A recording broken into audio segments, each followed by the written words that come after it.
Hey traders, happy Sunday, everybody. Welcome to our weekly report. Hope everyone's doing great. Hope everyone's enjoying a nice, restful weekend. So, Rog, why do we have a show and why do we have a charts and coffee schedule for tomorrow? Well, I think that one of the things that I like to do on the weekends is prepare for the week. Whether that week starts on a Monday or whether that week starts on a Tuesday, I want to spend my time in that routine that I've developed for over 30 some odd years, where Sunday night, I start getting into what do I want to trade mode? What are the watch lists looking like? What are those dominant trends looking like? Really start to specify the watch list. So let's talk about the watch list for a moment, where we're thinking about what we're going to trade in the upcoming week. And this is mostly going to be longer term time frames, right? We're talking, say, 1 hour or greater, right? The time horizon, how long you could be or would expect to be in a trade, is simply going to be longer as you incrementally increase the time interval, the time frame of that chart.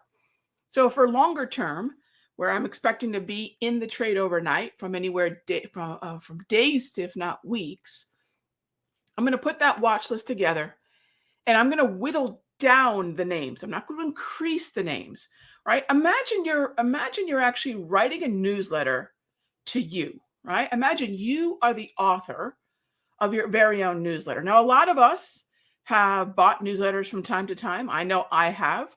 I've been the author of newsletters from time to time, right? And one of the reasons I do not like one of the reasons I've stopped subscribing to newsletters is because there's too much during the week, especially when we have macroeconomic needle movers and data releases through the week that could change the ideas that I had on Sunday or whenever I wrote these notes to myself.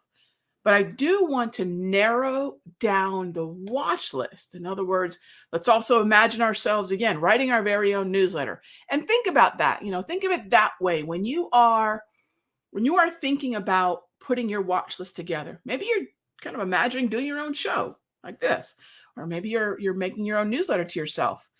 Do you want a newsletter that's going to have 700 symbols? I'm only slightly exaggerating from some of the newsletters that I've seen out there. Do you want just an endless number of symbols and a lot of generic ideas, or do you want to crack this thing open and when you're doing this newsletter to yourself, have maybe 24 names at most that are acutely in play, that have proximity to levels that you may want to trigger or have the best clarity?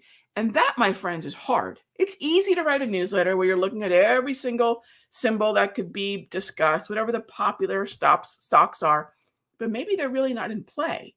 They're being talked about, but they really shouldn't necessarily be traded. And those are things you will get better at if you sort of think about the psychology of, hey, everyone who's in this room, right? I see Mark here, Alan here, Prima Genera. Yeah, just kind of grabbing some of the first. Ronaldo. Imagine Mark, Alan, Ronaldo, Prima Generator. You're writing that newsletter to yourself. What would you want to read in there? Do you want it 9 pages long, or do you want it almost 1 page? And I think about this on Sundays a lot, especially when I have time to do this Sunday and Monday. There's an old, I believe it's true. He didn't tweet it, but I believe it's true. Lincoln supposedly wrote a letter to a friend, and Abraham Lincoln in the beginning of the letter said, "I apologize for the length of this letter. It would have been shorter had I had more time." Think about that when you're putting that together. So I thought I'd kick that off with sort of my process. Whittle things down, be disciplined, right? This isn't about, look, I'm the sector person, right? Am I going to look at every single sector? No. What's the point in that? Because not all of them have structure that merits attention. The more your attention is spread out, the less likely you are to be focused. All right. Okay. So with that being the kickoff there, let's go ahead and take a look at the economic calendar for what's coming up this week. I'm going to show you 2 calendars. It's not just the day, it's the time. Time's probably even more important. So we want to take a look at Monday, bank holiday in the US. Yes, the futures will be trading. There are of the 5 windows that I just taught in my class, The Asian session is viable.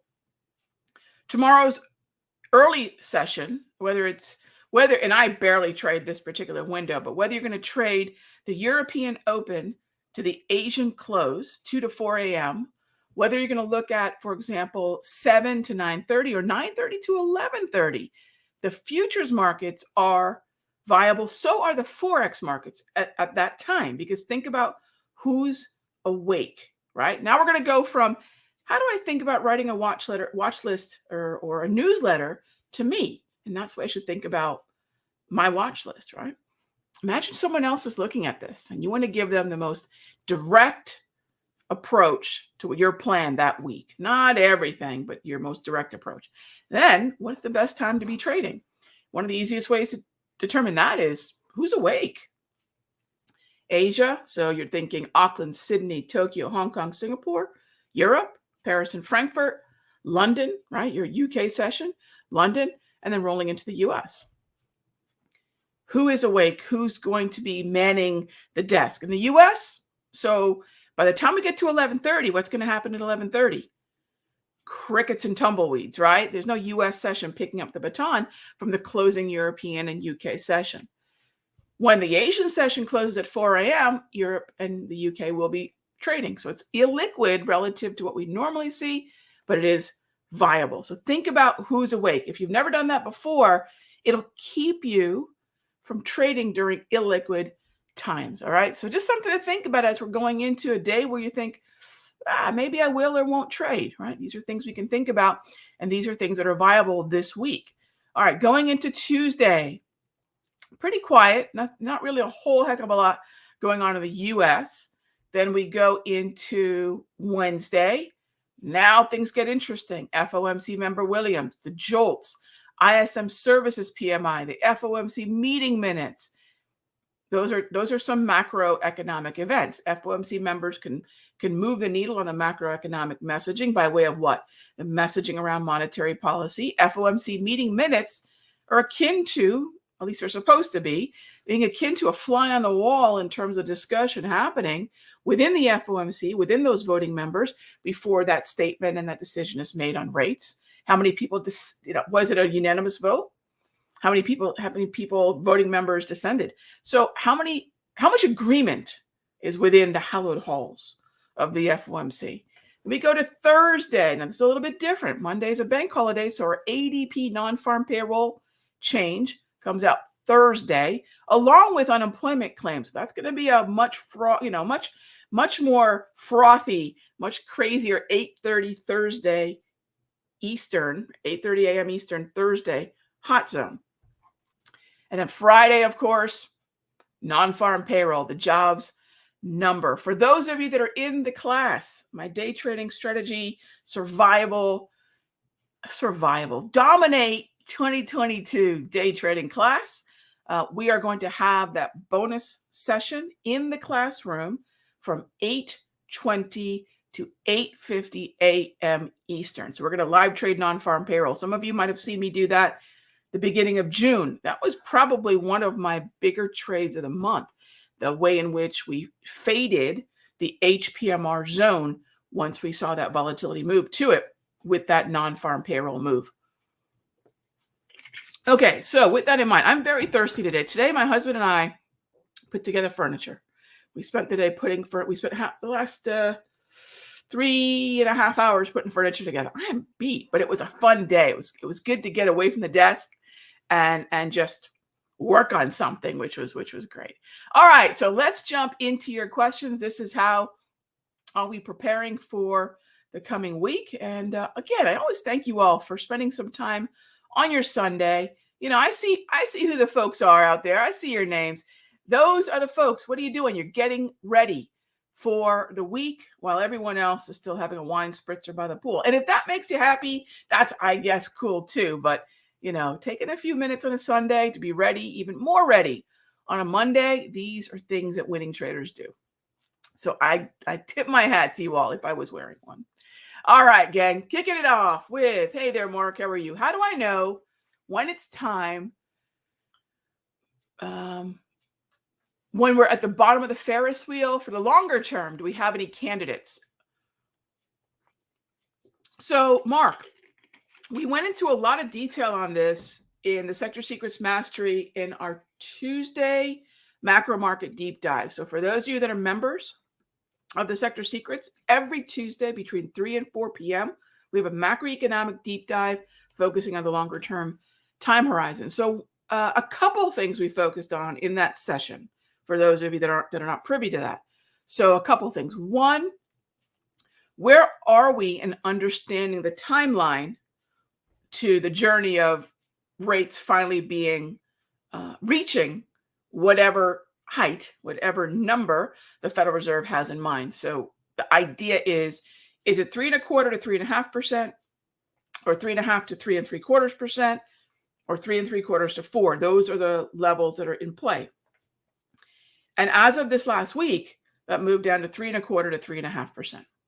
The second thing is, as we can get a clear picture that the journey to the top of the rate cycle, this tightening cycle, is nearing not its end, but stabilizing. In other words, we're not seeing higher expectation for higher rates. It's stabilizing.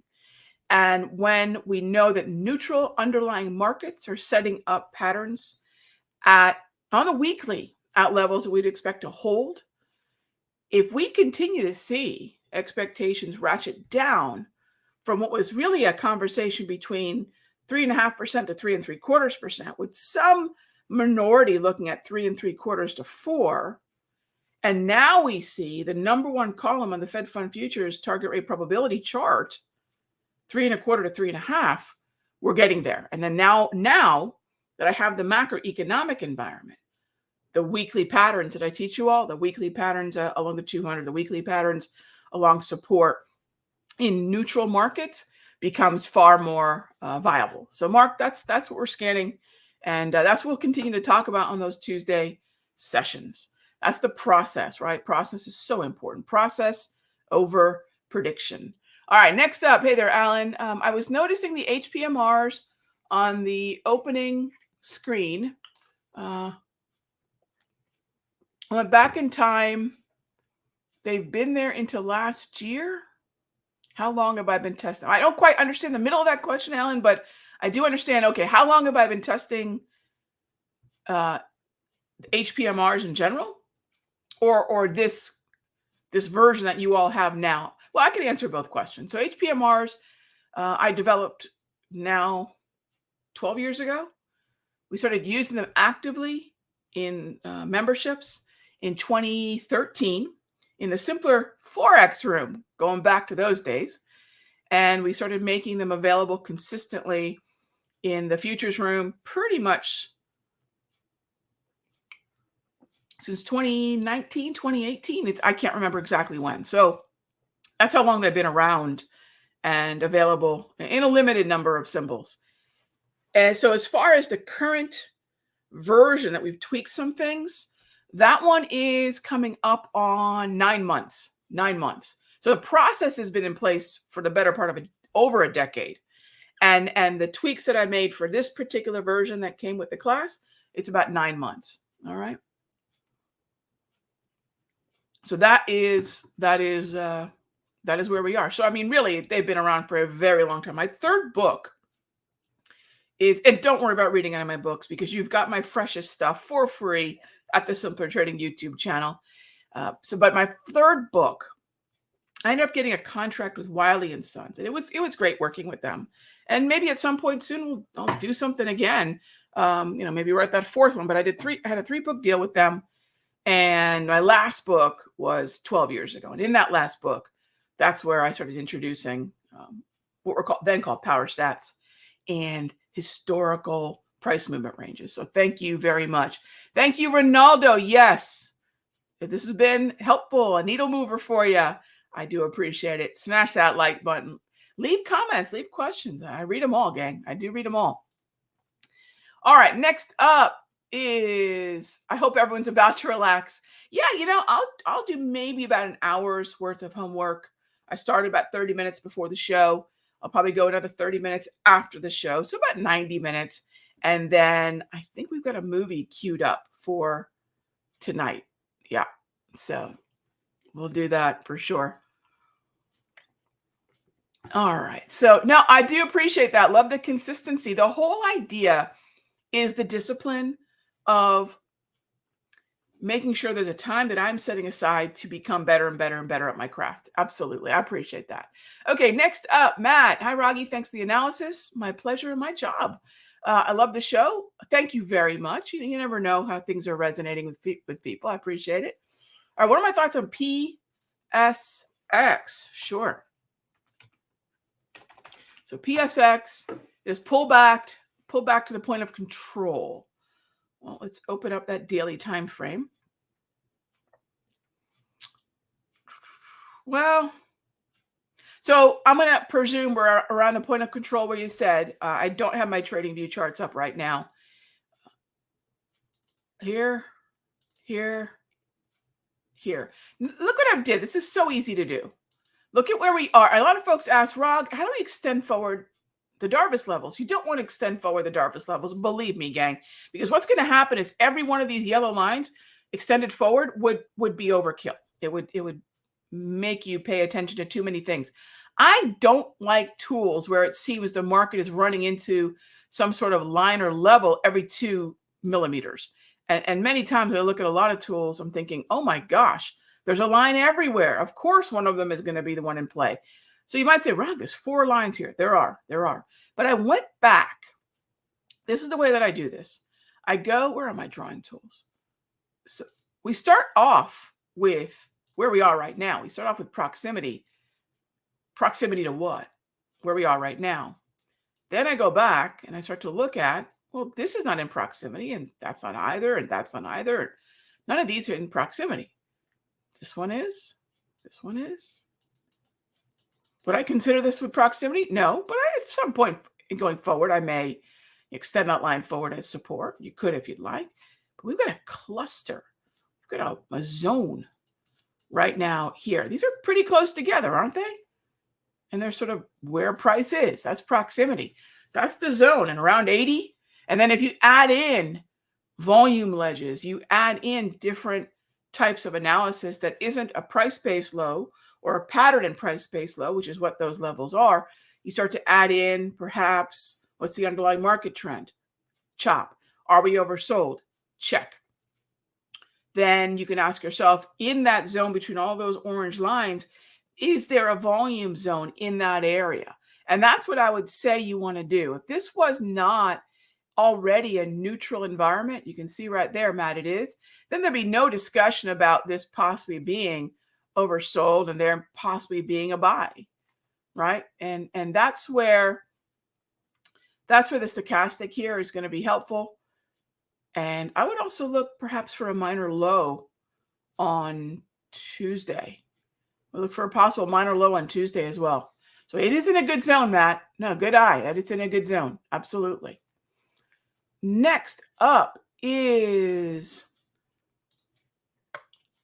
hey there, Mr. Walker. Do I update my multi-charts, the flexi grids, on Sundays? Usually Sunday.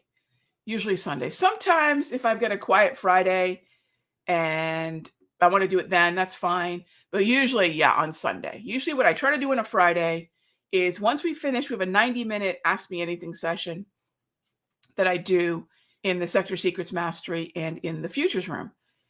And once that's done, I do really try to make sure that I've checked all the trades that I need to check, take the trades for the week, upload them into my trade journal software so I can look at the accounting and look at my, look at how I traded on Sunday evening. That's a lot of what I'll do.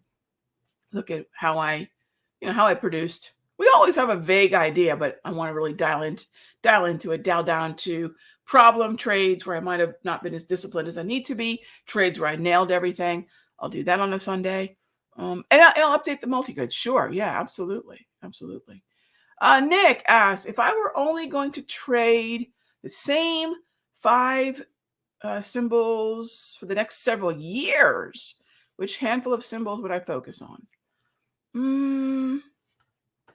Well, I'm a futures trader and I'm a Forex trader for really longer than I've been an active stock and ETF trader, which I actually think is excellent. I find a lot of traders who start off with futures end up being savvier traders far quicker. No knock to stock traders. I'm a stock and ETF options trader as well. But traders who start off in futures start off with a leveraged product, highly leveraged product. So they learn risk management really quickly. Now you're trading the grocery store to the world. So you start to understand macroeconomics. You have to very quickly. You have to. You are acutely aware of economic events. Stock traders have a different way of going about it. So I'm not going to say it's a bad way, but I think a lot of traders are starting off futures. I think if they're able to survive not blowing up, end up being very, in fact, look at a lot of the futures traders and pit traders and say the market wizards. So I found that to be pretty true. Now I say that because if you say, Rog, 5 names, that's it. S&P, NASDAQ, crude, gold. I would have to be a toss-up between euro and maybe bonds. That would be it. And what's really cool though, Nick, this is where I'm cheating a little bit. We have old saying in racing: if you ain't cheating, you ain't trying, right? This is where I'm cheating a little bit. All of those have an ETF alternative as well that can be traded via the ETF itself or options on the ETF. And all of those are optionable, very liquid symbols. So those 5 alone allow me a lot of different avenues to express that trade idea. That's what I would probably end up going back to the Forex currency, right? I would look at the euro, probably the euro and those other futures symbols. It wouldn't be stocks, would not be stocks at all. No, it would be those future symbols, because then if I wanted to trade SPY or QQQ or USO or GLD or TLT, I could, right? If I put bonds, FXE, I could. So just cheating a little bit. All right. Next up is, hey there, Martha. When I put a stop loss in for SPX or SPY options, do I just pick a dollar amount you're willing to lose? Do I use an actual stop loss or okay, sure. A couple pieces there. So first of all, Martha, if I put on a stop loss for SPX or SPY, it's going to be based on the S&P futures, ES futures for SPX or SPY. So that's where the trade is coming from. I'm never looking at SPX and SPY to set up the trade, always the S&P futures. There's 2 ways you could set up a stop. The preferred way, I'm going to be straight up. The preferred way is to use a technical-based, price-based, volume-based technical stop that has a percentage threshold. In other words, the maximum amount based on sort of this market money math that I teach, your allowable amount of risk for that trade that does not put your account in any harm's way, inside those paper cut levels as I teach. And then you might have a technical stop in there. That's the ideal way, right? If you're just going to use the percentage base, that's perfectly fine too. But to have a technical level within this maximum allowable amount of risk that's percentage based, that's the ideal combination of both of those. And then do I put it in an actual stop? I always know where the point of validity, as I call it, is, but I do not place the risk-based stop. I'll place a physical order for the break even. I'll place a physical order for the trailing, but not the initial stop. That's where I'll place an alert in lieu of the stop loss or the stop order, the buy stop or the sell stop order. So great question. Next up is GNRC. There's a couple different ways I look at GNRC this time of year. It usually starts in April, May, and that is sort of the hurricane trade scenario, which is where oftentimes I'll be long GNRC and NEE, NextEra Energy, the number 1 weighted stock in the XLU, by the way, going into hurricane season. I've been living in South Florida since '83. And it's usually, as I like to say, when a storm's bearing down on us here in South Florida, it's usually a trade that I'll have on before the lights go out. Luckily, we don't get a lot of that here in South Florida, believe it or not. GNRC is a fadeable, forget the, as I call the local knowledge required trade, the hurricane trade. This is a fadeable level. Look at the Darvis in proximity, 197, 198, 202, 280, 203, oversold stochastic, neutral market. It would be a buy for me in this area. But I'd be very, very cautious about the 200 level. And if we were to lose traction south of 197. So be careful with that one. If we start to lose traction below 197, if the yellow trend goes red, I would say all bets are off because we are south of the 200 propulsion. And while this is oversold, it's hardly oversold in a neutral market above the 200. It's below. So we're sort of in a bearish, we're in the bearish hemisphere, but at levels of support that are oversold.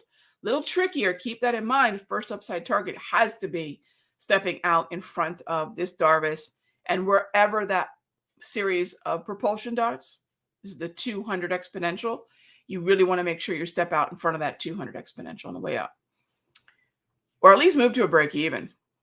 Okay, next up is, let's see. I had a funny dream that this could be a dangerous one, that you were doing all these exotic option strategies in secret, like naked call straddles, and I don't even know what that is, but didn't want us to know about it. Oh my gosh, yes. That is hilarious because I hate that stuff. No knock to any of, I don't even know what that last one is. No knock to any of that. I really don't like it. Sometimes straddles are pretty good. Sometimes straddles can be okay. I'll write covered calls from time to time. There are strategies that are useful. But again, the structure dictates the strategy, right? And that includes the option strategy. Covered calls can be cool. Iron condors, vertical spreads, all those things. But I will tell you this.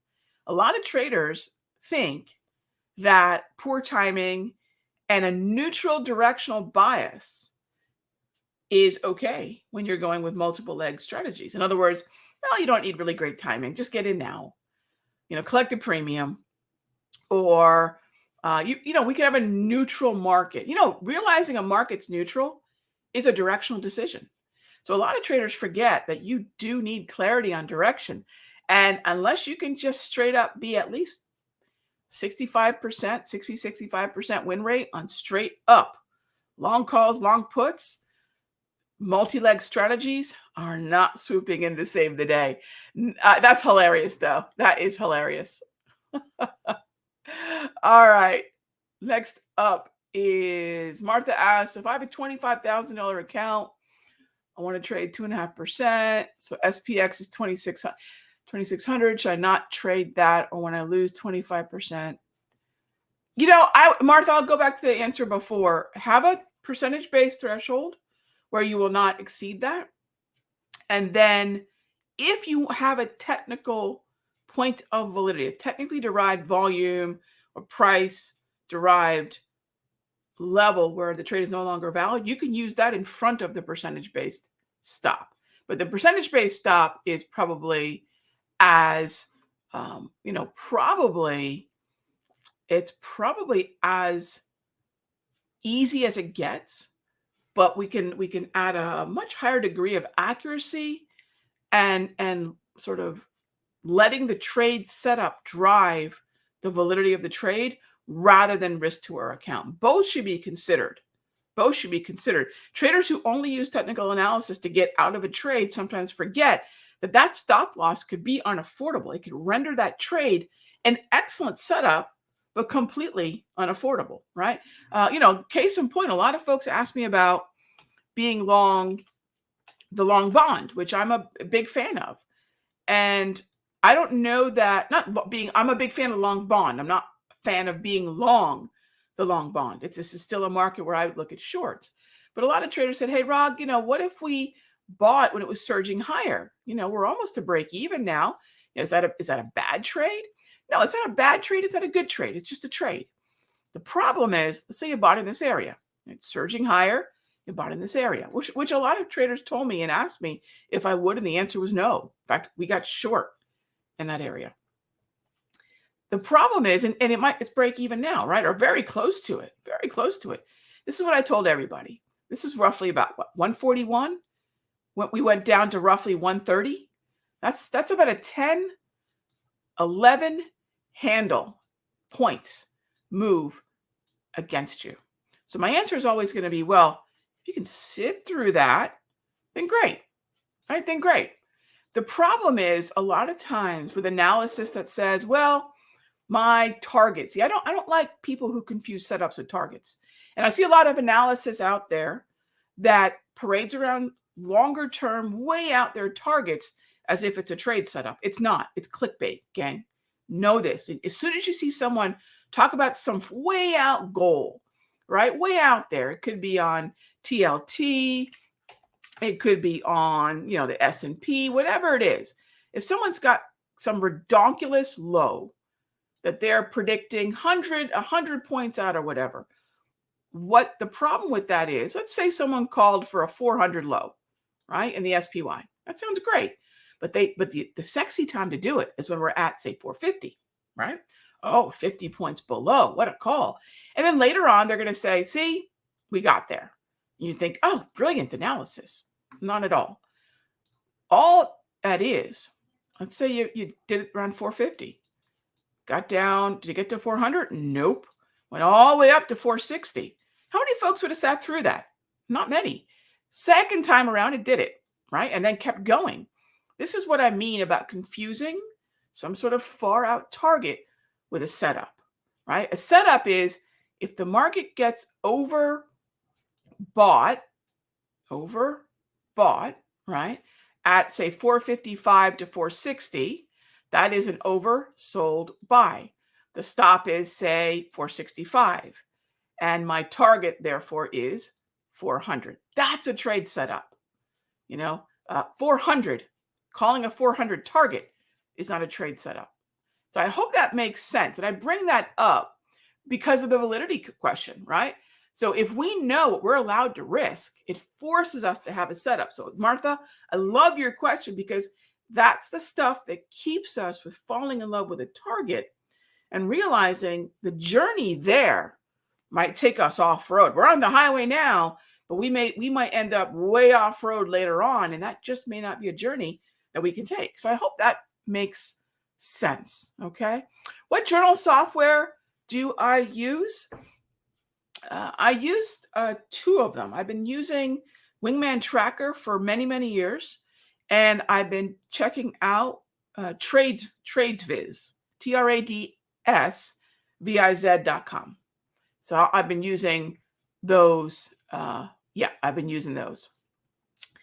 All right, let's see what else we have here. Bear with me, gang. Let me catch up with some of the questions here. Al, can you still get into the course and the live trading? Yes, I would hurry up though, because we just did the first live trading Friday, had an amazing trade. Some of you that are with us on Friday, we had 2 gold trades, and then we had 1 S&P trade. And that S&P trade, we ended up shorting the S&P. That was a monster trade for us in the morning. Called it a day by what, 10:30? It wasn't too bad. So I'm looking forward to doing that. But we're down to 3 more live trading sessions. This Friday, the 8th, with that bonus session for non-farm payroll.